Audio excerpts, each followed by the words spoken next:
Hello, everyone. Welcome to Love, Life, and Energy. Here's another episode that might be really interesting for you.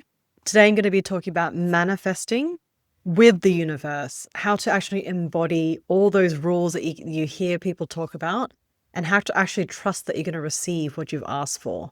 So, if this is something that you've been toying with and you're looking just to have an effortless love relationship come into your life rather than chasing and seeking and trying all those dating apps, you're going to love this episode. Welcome to Love, Life, and Energy. I'm Michelle Chung, and this podcast is your go-to sanctuary for personal growth, designed for busy, career-driven women who are ready to embrace their highest potential and not settle for an average, ordinary life. Let's grow and manifest your dream life together. Cool. So it's been a while since I've talked about manifesting. I was exploring a lot of other concepts, timeline jumping, parallel realities, and this kind of stuff that is really related to manifesting. And today I wanted to come back a little bit with the manifesting. My partner and I, we've been talking about it. Raf is looking up manifesting stuff. We're both putting into practice daily. So we're always delving deep into, how to make this work for us without the stress or effort or really trying hard. So today I wanted to talk a bit more about that and being a co-creator with the universe. And I want to use language that is tangible, but also opens up something more to a spiritual nature, something a bit more conscious, because I think we're going to definitely be getting more used to this kind of language in future as we have a great awakening that is shifting our world as we know it from a very 3D vibe where you're probably noticing surface level relationships, if you're going on dating apps or if you're meeting people on online, that the nature of your relationships is really going to shift as well. And a lot of women who come and work with me really are seeking the kind of relationships that is, about connection. It's about really depth and about really going beneath like that surface level connection that you can have with some people where they're not really interested in you, but they just want you to stop talking so they can talk about themselves. So you know what I mean. We're looking for relationships that are really more aligned, which means they will be deeper naturally, and you'll be on a level, like a frequency level that is going to be much more of a higher vibration as well. So this is what I'm going to be talking about today. Now, I guess I'll share a little bit more about my own manifestation and the work I've been doing as well, and what's happened in my life and what's worked for clients. It all started, I guess, with alignment. So manifesting can't happen unless, well, it does happen, but then you may get things that you don't really want. Like you're always manifesting or creating from that level of consciousness, of vibration, mindset where you're at. And if that is not aligned for your greater good, sometimes it doesn't happen, or it does happen, but it's there to show you that you can, manifest, you can have these things come into reality, but it may not be what you want. So that also happens where you're trying to manifest something, you're trying to have something happen for you, and you realize, why is this not working out for me? So today we're going to be talking a bit about that. And so it really started for me when that alignment from my divorce. So in my early 30s, I was married, had an amazing relationship. You probably heard me talk about this in past episodes as well. But if you're new to this podcast, just to quickly share that, I was married in my early 30s, had a great long-term relationship. I'd met him from some sports that I was doing, a Brazilian martial arts named capoeira. And, I had an amazing life. And, that for me was, my life is set. I've achieved everything I'm supposed to achieve in my 20s. I went traveling, had great jobs, very stable life, was in want of nothing, basically. And so that wake-up call really happened in my early 30s when I was married, and I had an injury that made me really wake up and go, why is my life like this? I literally, I couldn't walk. I couldn't, do the things that I was meant to be doing. I quit. I had to quit my job. I was working in product design, and it was amazing job. My boss was great, but my health was such a concern that I really had to make a pivot. So I guess that in itself was one of those things I was just saying. You can manifest things, but they may not be what you want. So I actually manifested in my own body this injury, and I didn't realize at the time. And now in hindsight, it's like manifesting in the wrong way, or the way that's not so pleasant. This wake up call. I had been living my life in a way that was, stressful, but I didn't realize it. I was pushing myself constantly, really hard on myself, really achievement focused, and it had created, I guess, like a tension in my body, this energy of, not being good enough until I achieved more, that I had to do something to feel worthy and to feel loved. And this whole way of being created this injury and led me to this wake up call where I was like, okay, I have to figure out what's going on, because at that point, I was very unconscious. I didn't know anything, a tiny bit of what I know now. And, that was really the beginning of my journey. And I always start my manifestation story from that point.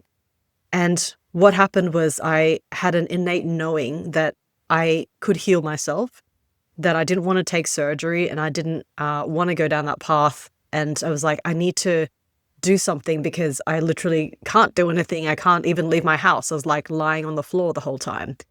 And when I did take, I actually studied kinesiology to heal myself. And from that, I realized I couldn't be in my marriage anymore. It was just sitting up from a session that I was doing with one of my my classmates, Leah. And it was so powerful that it opened up, I had been suppressing a lot of emotions, because from my Asian background, emotions were weak. You're not allowed to feel stuff. I was too sensitive. So I always had, I was always gaslighted into being much less than I actually was, and dimming my light, shrinking myself. So because my family didn't know how to, handle that, they didn't understand what I was going through, and that my purpose was meant for something much more. And from that manifested into that injury, which transformed into that wake-up call that was a result of that manifestation. And then I got divorced. I left my marriage. And at that point, I was, I guess, manifesting, but not in the way that I'd wanted. I was kind of going on, when you first pivot, the waters are muddy. Like you stir up a lot of stuff, and you need to kind of move through that stuff and let things settle before the road becomes clear again, right? This is classic for when you're transforming or pivoting and changing. And that's why it's always really good to have a coach, a community, people who are going through the same kind of things, or even just personal growth. So there's empathy and the ability to understand what you're going through, because it isn't an easy journey. It might be simple when you look back on it, but when you're in it, you really don't know what you're supposed to be doing, and things are unclear, and your mind's going crazy.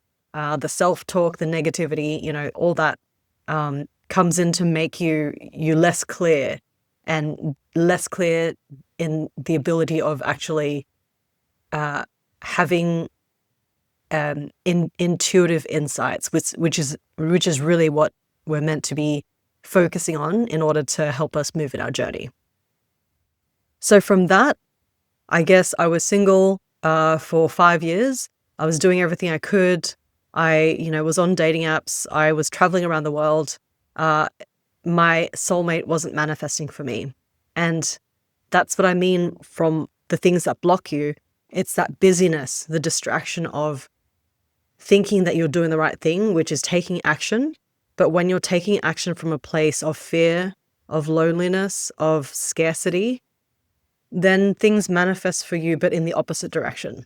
So that's what had happened in that first part of my story. So those 5 years being single after my divorce was manifesting, but from a place of, I need to do this, I need to take action, but it was mainly coming from fear. Not so much the fear of being alone, but fear of missing the boat, because I wanted to have kids, and I was already in my 30s, and it was kind of like, the clock is ticking. I need to take action. But when you're taking action from that place, there's no co-creation with the universe. There's no trust that universe is going to bring in the right people, because maybe universe has brought you the right people and opportunities, but you're too in your head and in fear and in your own stuff to even recognize it as an opportunity. And that's why, sometimes your soulmate, he might be right under your nose. He might be right there. But because you're going through all your stuff, you can't see it, right? So when we're talking about manifesting with the universe, we need to follow kind of three things, right? We need to firstly embody. Secondly, we need to trust and let's say outsource some of the work over to universe. We still need to take our own inspired action. We can't just wait at home, waiting for things to happen to us, right? And that third one is to receive it, to actually welcome those opportunities into our life. So when we talk about embodying, and I didn't get this for a very long time, people would be talking about embodying. And for me, now that I've been doing my own study about the chakra systems, base chakra, root chakra, and what they actually mean, because I was so, I guess, in my own childhood, not able to process emotions, feelings. I was shut down on that level that those things weren't important. I naturally moved towards my head, where you're overthinking, where everything has to be logical, everything has to be detached from feeling, because that's the survival mode. Otherwise, people shut you down and gaslight you, right? So I really didn't understand this concept of embodiment. And now as we shift into a new awakening, I think 2025 has been this year, and previous years we've had many retrogrades and Jupiter, Mars, all this incredible stuff happening with astrology. I'm not I'm not very well versed in astrology myself, but from what I've been hearing from colleagues and friends, there's this massive shift going on, and I'm guessing that a lot of you are probably feeling it, right? Where you're, trying to do something, and what worked before doesn't work anymore, right? Have you been noticing that? Like, what maybe you would have found great matches and dates on dating apps, it just doesn't work anymore. So everyone's kind of shifting into this new phase of the feminine journey, which is the internal journey. And once you've been going through that journey and discovering things about yourself, that first step is to actually embody that higher frequency. Once you let go of all the trauma and you've done the inner work and you've released all that, then you really need to embody that, meaning you need to put it into action by actually being in that frequency of actually living in that new enlightened state, that higher frequency, as they say. Because once you let go of those lower frequencies, you naturally go up to neutral, the line of courage. And from courage, you're able to take steps towards peace, love, joy. Those are the higher frequencies, right? Happiness. Well, happiness is in there somewhere, but it's not the holy grail as we now know it. Happiness is just an illusion of, then it becomes a striving for, if I'm not happy, then I'm sad, that it becomes a emotional roller coaster. So instead, that personal mastery is to focus on peace, love, joy. Those are states that can be much more sustainable, let's say. Okay, so what does it look like to be embodying that frequency? What does it take? It's really to, let's put it this way. I once watched this really amazing movie. I forget what it's called, something like about senseless or sense. And it was with, I think, Ewan McGregor and another lady. And basically the whole world is in a pandemic where this illness or virus or something would have you lose your senses one at a time. So at first, they can't taste anything. Like he's in the movie, Ewan McGregor's a chef. He's eating something and he's like, oh, I can't taste anything. They're eating soap, they're eating raw fish, they're eating really weird things, and then like, I can't taste it. This is really strange. And so the movie continues with losing the senses one at a time. And even in Diary of a CEO, I'm listening and watching to that podcast a lot now. They're even discussing things like, what if you lose your senses? What happens? If you can't even see other humans, if you can't even feel them, you can't even touch them, what else is there? If we don't have those five senses, right? So then reality becomes like a virtual reality. It's exactly like when we're online and we're seeing these online personas of other people. You can't quite touch them, and you can only interact with them in a limited sense. So, is that person even real, right? So when we, in our human life, we are gifted with these senses, and that's what makes us believe that we're alive, right? But if you think about it like big picture, let's zoom out a bit. Who are we really? If we cannot use our five senses, who are we or what are we, right? If you cannot communicate with somebody else with speaking, with eye contact, with body language, how can you communicate with others? And that comes down to, I guess, the idea that we are actually spiritual beings in a human body. We're having this human experience on Earth. So this idea now of that spirit, that we're souls, that we are souls that embody a human, let's say, some people like to call it a meat suit. It sounds pretty, I don't quite like that word, but we're embodying this human form, let's say. And so when we come back to thinking that we are spiritual beings, we are souls, and we come from the same place, we are, that idea, and religions will talk about it, that we are all one, that we are all connected to each other. We are all coming from the same cosmic soup. We're all coming from the same place. And when we believe in our five senses too much, this is the lie. This is the illusion, right? Because it stops us from embodying those higher frequencies, because we get too much in our feelings and emotions. We really believe those things that are not true. We believe things like in ourselves, like we're not worthy of love, we are damaged, or we're broken, or we have trust issues, or we're too afraid to open to love. So all those things are those human symptoms that we have. And when we're in it, it feels so real. Of course it does.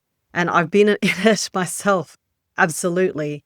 And so the idea that we're these human, we're humans who have this spiritual nature, if we can remember and embody that, what does life look like then?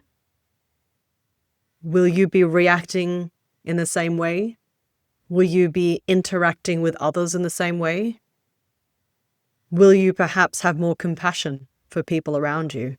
Would you have more empathy for someone else who may be struggling with something that you've gone through? Would you be more giving even? Because as you know, if you're giving to someone else, then you're actually giving to yourself, and someone will be giving to you as well. So this concept of embodying has become a much more important concept as we grow in the world today. Because if we're not in our body and we're in our head, or we're like somewhere else, who's living your life? Right? Who's actually in the driver's seat of your life? So coming back into your body, that embodiment, it means coming back into your physical body as that spiritual being, but it also means embodying certain characteristics, let's say, or energy frequencies that you'd like to be at, which is the frequency that actually manifests and attracts the things that you want in your life.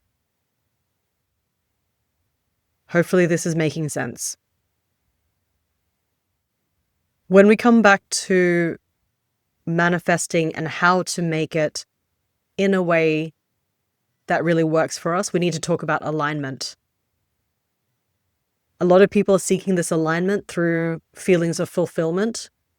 If something feels good for us, that we feel on purpose, then we feel aligned. This is an excellent way to know that things are relevant, let's say, aligned. I won't say right and wrong because I don't believe there's actually right and wrong.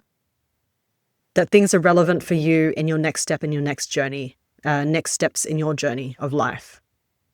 When you're aligning your life purpose with your soul purpose.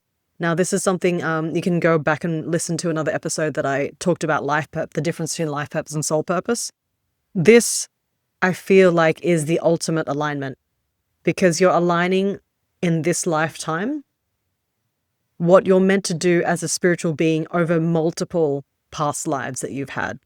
And so I find this concept of past life, I even do past life readings now, because understanding where your soul has been and the mission that you're trying to achieve for life, I feel is a really important step towards attracting your soulmate.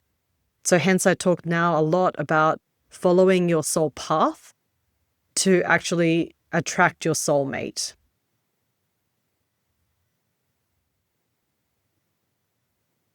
Okay, so hopefully that's all making sense because that alignment with your life purpose, which is, all the things that you're doing with your life now, your job, your work, your career, any activities that you choose to do, they're all part of your life purpose that makes you happy and fulfilled, right?